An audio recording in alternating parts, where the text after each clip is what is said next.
Сәлем достар, менің каналыма қош келдіңіздер. Бүгін біз тары, яғни сөктен жасалатын адамның ағзасына өте пайдалы шай жасаймыз. Тарының құрамында адамның сүйектеріне, жүрегіне, иммунитетті көтеруге керекті магний, фосфор, калий, цинк, сонымен қатар адамды қуат көзімен қамтамасыз ететін крахмал жеткілікті. Тары қанттың көбеюіне ықпал етпейді. Сол үшін қант диабетімен ауыратын адамдар күнделікті тұтынса болады. Сонымен қатар тары көз жанарының қызметіне, бауыр, өт жолдарының жұмысына тигізер пайдасы зор. Қазақтар тары шайын жаңадан босанған келіншектерге сарымай қосып беретін болған. Ол сүйектердің тез қатаюына және емшек сүтінің жақсы бөлінуіне, құнарландыруға жақсы көмектеседі. Ал енді шайымызды дайындауға кірісейік. Ең алдымен тары, яғни сөгімізді жақсылап жуамыз.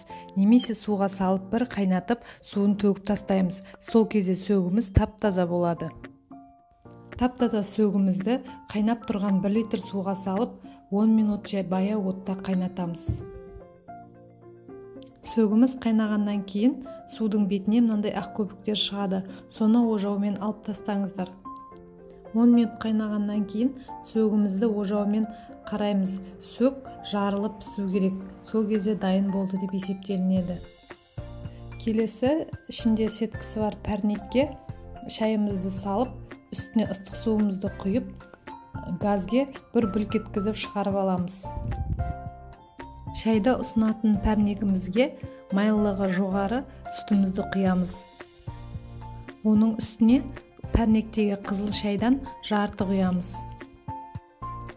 Содан кейін пәрнегімізге тарымызды және тары қайнаған судан толтырып құямыз.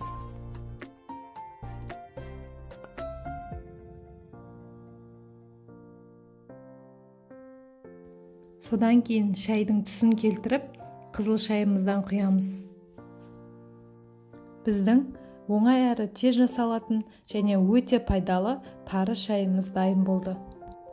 Видеоның соңына дейін қараған болсаңыз, міндетті түрде дайындап көріңіз. Бұл шайды дайындасаңыз, пайдалы қасиеттерінен бөлек алдымен шөліңізді қандырасыз, сонан кейін тарысын жеп қарныңызды тойдырасыз.